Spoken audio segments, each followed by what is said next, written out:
एक राजा और घमंडी रानी की कहानी बहुत समय पहले एक समृद्ध और शक्तिशाली राज्य था, जिसका शासन एक दयालु और न्यायप्रिय राजा करता था। राजा का नाम वीरेंद्र था और वह अपने राज्य की खुशहाली और लोगों की भलाई के लिए हमेशा तत्पर रहता था। लेकिन राजा की पत्नी रानी राधिका बहुत घमंडी और अभिमानी थी। उसे यह लगता था कि वह सबसे श्रेष्ठ है और किसी से भी कम नहीं है।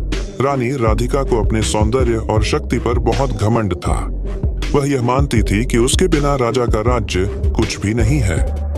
रानी हमेशा अपने महल में विलासिता का जीवन जीती थी और अपने समस्त दरबारियों को ताने मारती रहती थी। वह यह भी सोचती थी कि उसकी सुंदरता और प्रतिष्ठा ही राज्य की असली ताकत है। एक दिन रानी राधिका ने राजा से कहा, राजा वीरेंद्र, तुम मेरा ध्यान नहीं रखते हो। तुम्हें हमेशा अपने राज्य के मामलों में ही व्यस्त रहना पड़ता है, जबकि मुझे केवल तुम्हारे साथ समय बिताने की आवश्यकता है। तुम्हें मुझे पहले प्राथमिकता देनी चाहिए, क्योंकि मैं इस राज्य की असली शक्ति हूँ।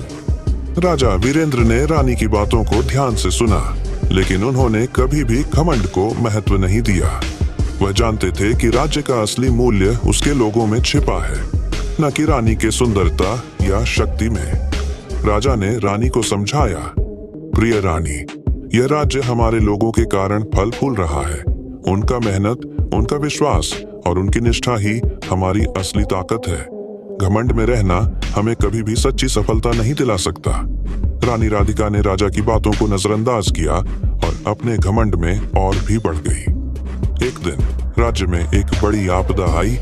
भारी वर्षा के कारण नदियां उफान पर थीं और कई गांव बाढ़ में बह गए।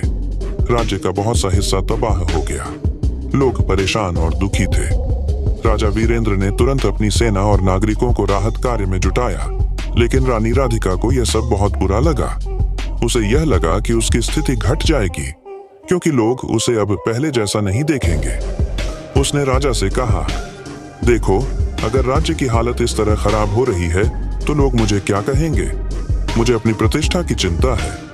राजा वीरेंद्र ने एक गहरी सांस ली और रानी से कहा, रानी, तुम्हें समझना होगा कि संकट के समय में हमें अपने घमंड को छोड़कर